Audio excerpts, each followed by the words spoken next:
سلام به روزمهریای هنرمندم. من زهرا فلاحمهر هستم. چند تا مدرک بین‌المللی آشپزی دارم. از این به بعد میخوایم کنار هم غذای خوشمزه درست کنیم و لذتشو ببریم.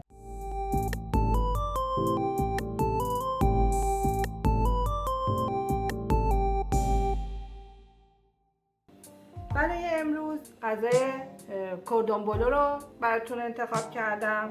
2 تا سینه مرغ نیاز داریم که بدون استخونش کردیم. پنیر گودا نیاز داریم. ژامبون گوشت احتیاج داریم. قارچ سرخ شده، آرد سوخاری و آرد گندم و تخم مرغ و نمک و فلفل. ابتدا سینه مرغ رو برش میدیم. یکی از سینه‌های مرغ رو از وسط به 2 نیم تقسیمش میکنیم، ولی تا آخر برش رو ادامه نمیدیم. نمیخوایم جدا بشه از هم.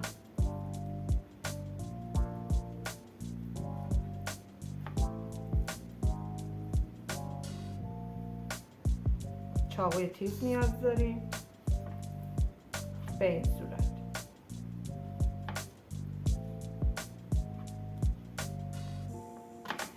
حالا میکوبیم با بیفتک گوشت تا نازک بشه.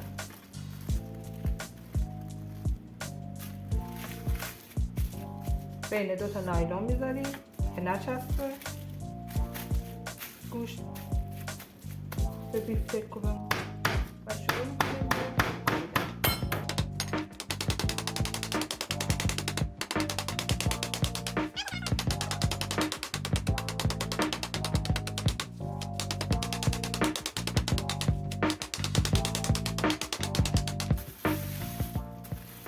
به این صورت.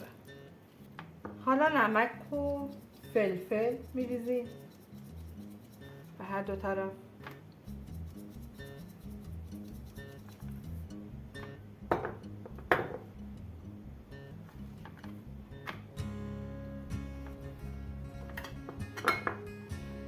حالا یه ورق پنیر و روشو ژامبون.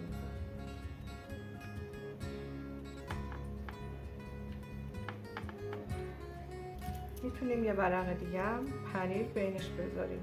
پنیر هم موقع استفاده از یخچال در بیارید چون نرم میشه و جدا میشه. حالا روشو میپوشونیم به این صورت. حالا تخم مرغ رو میشکنیم. 2 تا تخم مرغ داشتیم.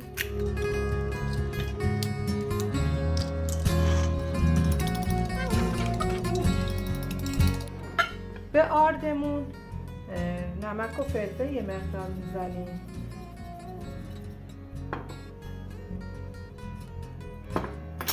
و مخلوط کنیم. اینجا میتونیم به آردمون پودر سیر، پودر پیاز، آبیشم، حتی سبزی های خشک، هر ادویه‌ای که دوست داریم میتونیم اینجا اضافه کنیم و مخلوطش کنیم. من ساده درست کردم، فقط نمک و فلفل زدم. سینه مرغ اول داخل آرد کامل مخلوط میکنیم به این صورت. بعد داخل تخم مرغ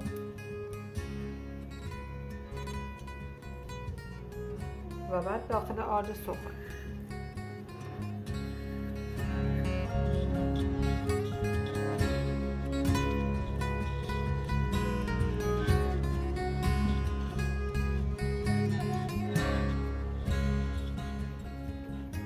حالا یه روش دیگه هم بهتون یاد میدم.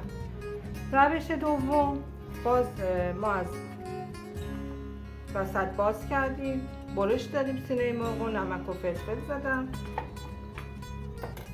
حالا به جای ژامبون قارچ استفاده میکنیم.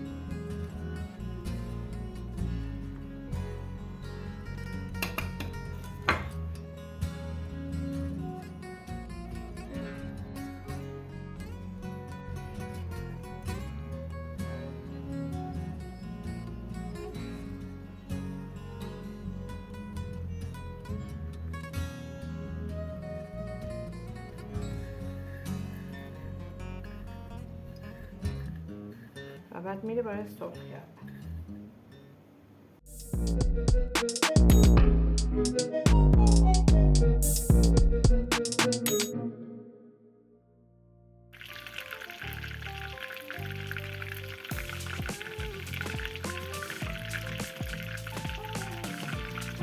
حالا از روغن جدا میکنیم، میذاریم روی دستمال تا روغنش اضافه شد بگیریم.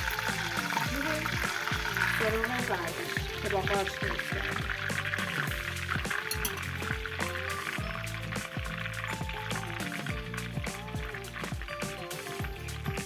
حالا برمیگردیم طرف دیگه سرخ بشه.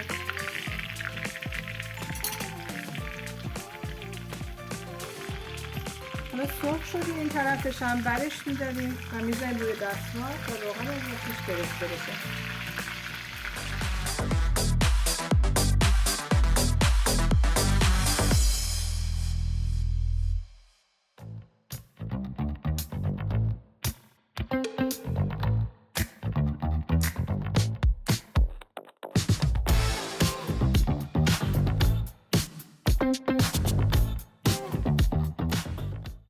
دنبله‌های ما آماده شد. حالا میریم برای برشش.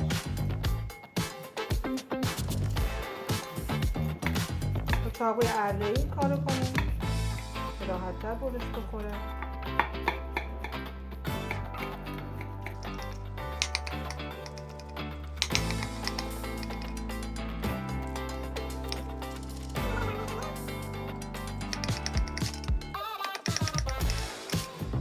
من اینجا با کاهو و گوجه گیلاسی ترکیبش میکنم.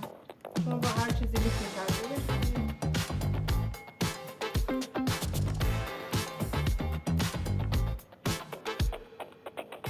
و خیارشور. این از غذای خوشمزه امروزمون. کنار عزیزاتون درستش کنید و لذتش رو ببرید. تا برنامه بعدی یا غذای بعدی، خدا نگهدار.